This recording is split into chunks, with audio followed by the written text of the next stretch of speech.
السلام علیکم ناظرین.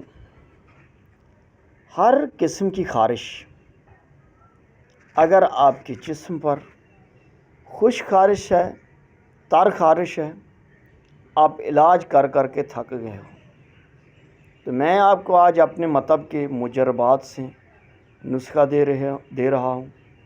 آپ اس کو بناؤ، استعمال کرو، انشاءاللہ العزیز دعا دو گے. تو کرنا کیا ہے؟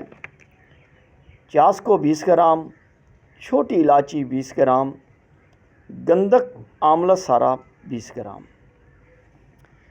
ان کو آپس میں صفوف پاؤڈر، فائن پاؤڈر کریں، کپڑ چھان کر لیں، 500 mg کے کیپسول بھر لیں. جتنی دوائی ہے اس دوائی کے کیپسول بھر لیں.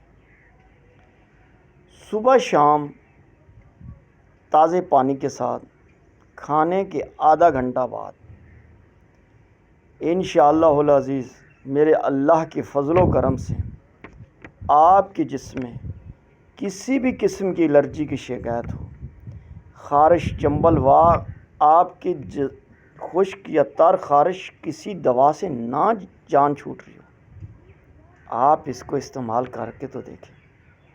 انشاءاللہ 1 ہفتے کے اندر آپ کو خارش، کھجلی نہیں ہوگی.